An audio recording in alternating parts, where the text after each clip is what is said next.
लिए आया है। इसके लिए मैं सभी लोगों का दिल से धन्यवाद करता हूं कि आप लोग इतनी दूर से आए हैं। तो कहीं ना कहीं आप लोगों को भी इच्छा होगी कि अब यह चीज आगे बढ़े, तो बस वही करना है, अपने आप को मजबूत करना है और इस चीज के लिए मजबूत करना है। हमको मैनेजर साहब से मतलब नहीं है, मैं फिर स्पष्ट बोल रहा हूं, हमको मैनेजर साहब से मतलब नहीं है, हमको आनंद साहब से मतलब नहीं है, हमको नितिन साहब से मतलब नहीं है। किससे मतलब है? किससे मतलब है? गवर्नमेंट से मतलब है। जहां से वो नीतियां बनती हैं, जैसे ही उन नीतियों में बदलाव हो जाएगा हमारा कल्याण हो जाएगा।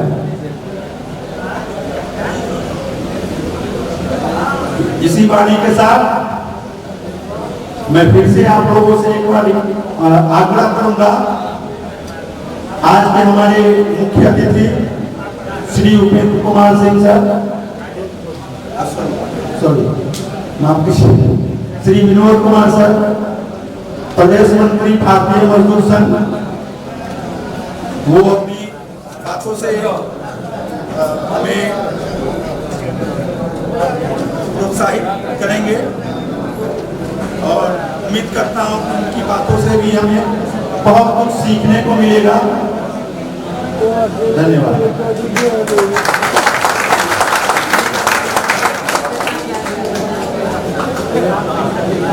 धन्यवाद सुमन जी। साथियों, आप लोगों ने अभी बहुत सारे वक्ताओं को सुना है। मैं सर्वप्रथम आज इस सभा की अध्यक्षता कर रहे अध्यक्ष श्री लोकेश रावत जी, लोकेश कुमार, श्री उपेंद्र बाबू, सुनील जी, अनंत जी, संदीप जी, विशाल जी एवं इस सभा में उपस्थित माताओं, बहनों एवं मेरे जोशीले साथियों, आज आप लोगों के इस जोश और जज्बे को मैं सलाम करता हूं। आप लोगों ने जो यहाँ जोश दिखाया है, जो एकता दिखाई है, वाकई मैं बहुत खुश हूं। और क्यों नहीं हूं? कोई भी अभिभावक अपने बच्चों को आगे बढ़ता हुआ, पुष्पित और पल्लवित होता हुआ देखता है तो उसे खुशी जरूर हासिल होती है। आप लोग तो आज शायद खुश होंगे, क्यों साथियों? खुश हैं आज? धन्यवाद। आप लोगों का संगठन मात्र 1 साल का है, आप लोगों की संगठन आयु मात्र 1 साल है, किंतु इस 1 साल में आप लोगों ने जो नए आयाम स्थापित किए हैं, मैं उससे काफी प्रभावित हूं, काफी गदगद हूं।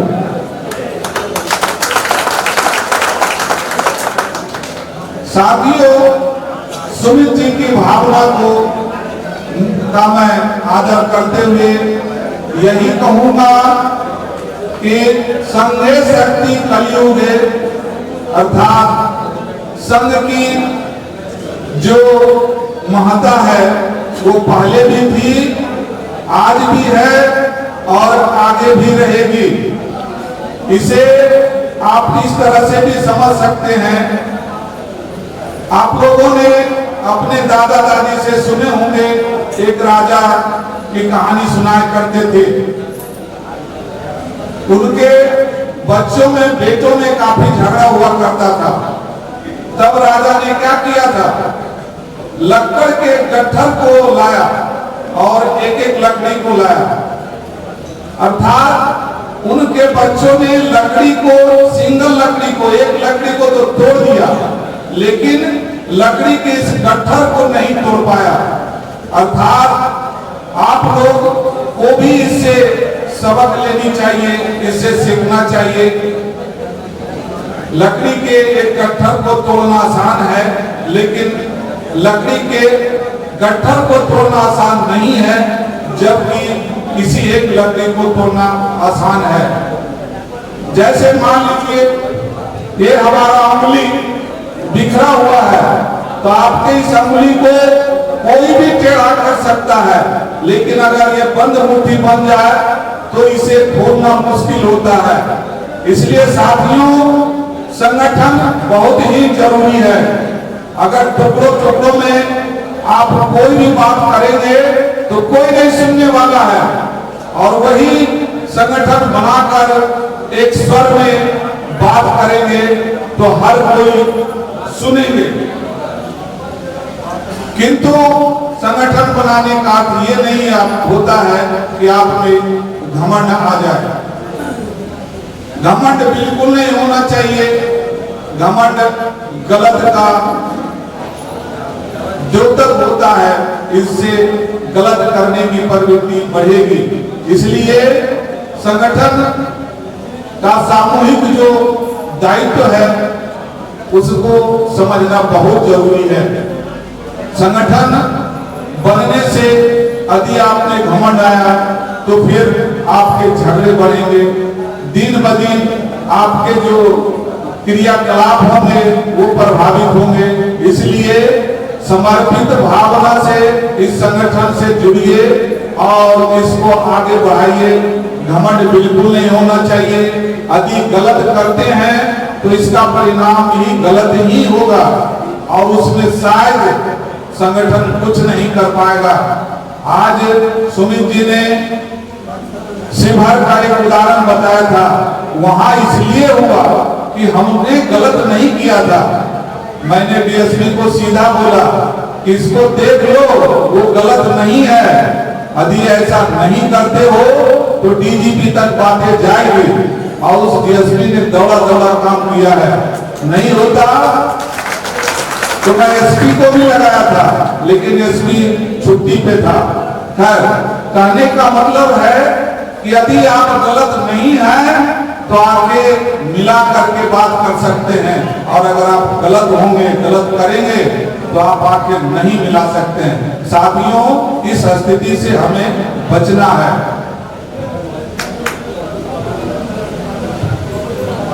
सुमित जी इस संगठन का नेतृत्व कर रहे हैं।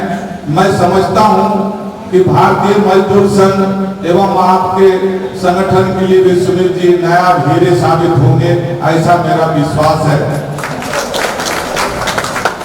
इसीलिए आप लोग उनके हाथों को मजबूत करें। अब मैं थोड़ा सा बीएमएस के बारे में बात करता हूं। आप लोग जानते हैं क्या बीएमएस की स्थापना कब हुई है? कोई बता सकते हैं? अभी माननीय मुख्यमंत्री जी ने बताया था, आप लोगों ने ध्यान नहीं दिया, इसका मतलब सुनते नहीं है ध्यान।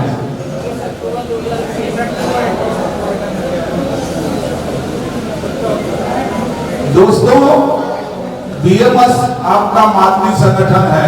इसके बारे में दो चार शब्द कोई भी आपसे पूछ सकता है, इसीलिए उसकी जानकारी जरूर रखनी चाहिए।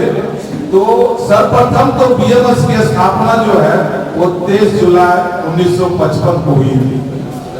ठीक है, 23 जुलाई 1955 हमेशा अपने ध्यान में याद रखें, कोई भी पूछ सकता है। तो 23 जुलाई 1955 कहाँ हुआ था? किन्हीं को मालूम? भोपाल में। दूसरा क्वेश्चन है भोपाल में। अगर इसे आगे जाना चाहते हैं तो किस धर्मशाला में हुआ था? एक धर्मशाला में इसकी स्थापना हुई थी। माननीय झेंगे जी जिनका चित्र देख रहे हैं, उन्होंने किया था। तो वहां एक अग्रवाल धर्मशाला है भोपाल में, वहीं उसकी स्थापना हुई थी। क्यों स्थापना हुई है, इसकी जरूरत क्यों पड़ा? इसके पहले भी बहुत सारे संगठन थे, जैसा कि कई वक्ताओं ने कहा है, सीटू था, एटक था, ये बहुत पुराने सभी थे। 1920 में एटक का निर्माण हो चुका था। 1948 में हिंद मजदूर सभा का हुआ था, सीटू का भी 1950 में हुआ था। इसके बाद भारतीय मजदूर संघ की स्थापना हुई। क्यों स्थापना हुई, क्यों इसकी जरूरत पड़ी? चूंकि जितने भी ये सब संगठन थे, जितने भी ये सब मजदूर संगठन थे, इन लोगों का नीति जो था, इन लोगों की जो विचारधारा थी, वो देश हित में नहीं था। इन लोगों के विचारधारा देश के विरुद्ध था। इन्होंने 1962 के चाइना और हिंदुस्तान के युद्ध के समय में इन्होंने साबित कर दिया था। कैसे साबित किया था? जब युद्ध छिड़ा था तो उस समय इन्हीं लोगों का संगठन था।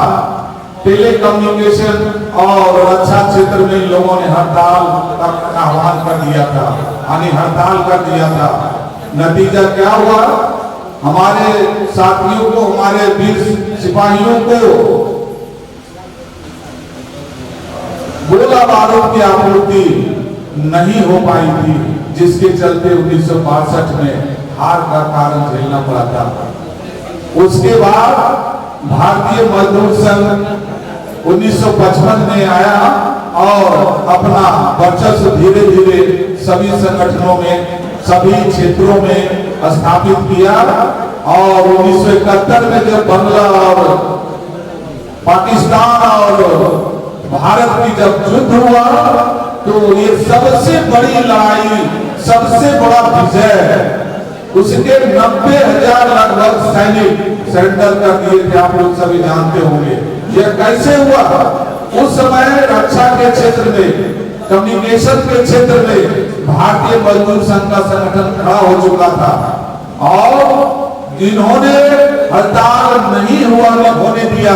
हड़ताल की घोषणा करने के बावजूद भी हड़ताल निष्प्रभावी रहा और हमारे जो संगठन से जुड़े हुए कर्मचारी थे, उन्होंने 8 घंटे के बजाय 16 घंटे ड्यूटी किए।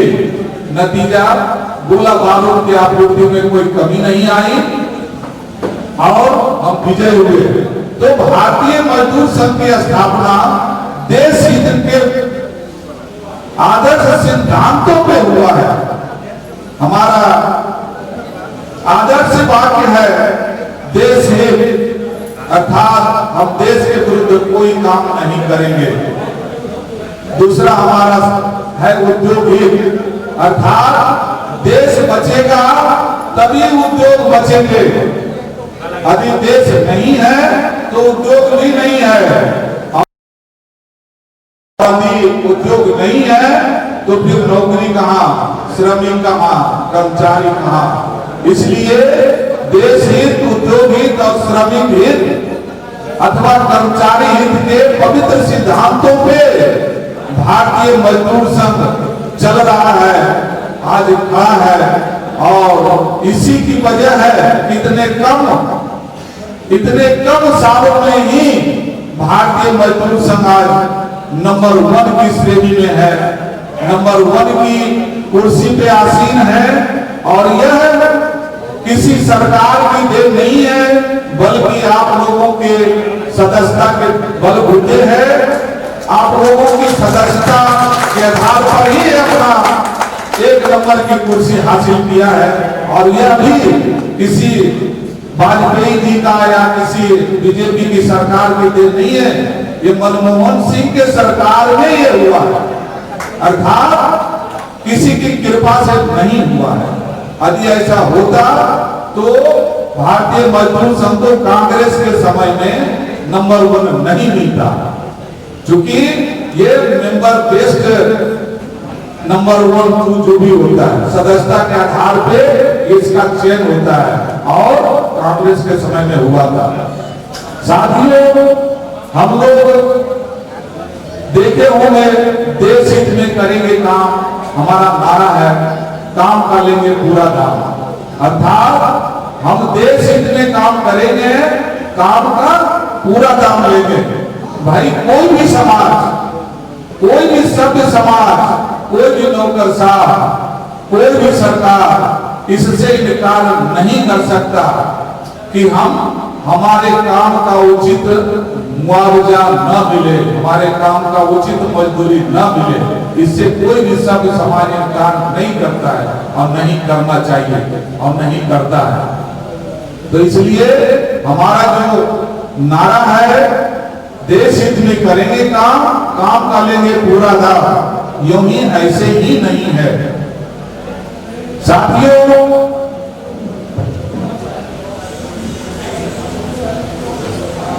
श्रमिक गीत में और भी देखे होंगे, मानवता के लिए उषा की किरण जगाने वाले हम, शोषित पीड़ित दलित जनों का भाग्य बनाने वाले हम। आप लोग सिर्फ गाते हैं, इसे अपने जीवन में उतारने की कोशिश करिए, इसे अपने अंदर आत्मसात करने की कोशिश करिए। क्योंकि यह बीएमएस इसको तो अपने अंदर आत्मसात किए हुए है। कोरोना काल में बैंक ऑफ बड़ौदा के बारे में आया कि अच्छा काम किया है, लेकिन बीएमएस ने, मैं उसका खुद गवाह हूं, बीएमएस ने कोरोना काल में, प्रथम कोरोना काल में जब पूरा भारत लॉकडाउन की चपेट में था, तो भारतीय मजदूर संघ ने काफी लोगों के बीच अनाज आदि का वितरण किया है। तो साथियों, भारतीय मजदूर संघ एक वह वट वृक्ष है जो अपने छत्र छाया में आने वाले सभी जितने भी संगठन है उनको छत्र छाया प्रदान करता है, मार्गदर्शन देता है एवं जरूरत पड़ता है तो उसके लिए लड़ता भी है। 17 नवंबर को जो दिल्ली में रैली होने वाली है, बड़ी रैली, वो किसके लिए है? ये आप लोगों के लिए ही है। सरकार के विरुद्ध हम लोगों ने जो आह्वान किया है वो है जो अंधाधुंध प्राइवेटाइजेशन, सार्वजनिक उपक्रमों को जो बेचा जा रहा है, जो प्राइवेट किया जा रहा है, जो मौद्रीकरण में नीति अपनाई जा रही है, उसी के विरुद्ध हम लोग दिल्ली में एक बहुत बड़ा रैली करने जा रहे हैं। उसमें आप लोगों की सहभागिता अनिवार्य है। अर्थात हम किसी सरकार के पिछलंबू नहीं है। हाँ, हमारे विचार मिलते हैं, लेकिन हम किसी सरकार से नहीं है, किसी पार्टी से नहीं है। हमारे विचार अवश्य मिलते हो, हमारे लिए वही सरकार है जो मजदूरों के हित में काम करे, जो कर्मचारियों के हित में काम करे, वही सरकार हमारी सरकार है। हमारी न बीजेपी सरकार है न कांग्रेस की सरकार है। इसलिए हम लोग आंदोलन करने से नहीं हिचकते हैं और आज जो आंदोलन होने जा रहा है वो बीजेपी सरकार के अगेंस्ट होने जा रही है। ये श्रमिकों के हितों में होने जा रहा है, कर्मचारियों के हितों में होने जा रहा है। इसीलिए साथियों, वहां हर हाल में आना है, अपनी उपस्थिति दर्ज करानी है। मैं इसी के साथ अपनी वाणी को विराम देता हूं। भारत माता की, भारत माता की, बोले बोले। देश के हित में करेंगे काम, देश के हित में करेंगे काम। बीएमएस की क्या पहचान, बीएमएस की क्या पहचान। धन्यवाद साहब।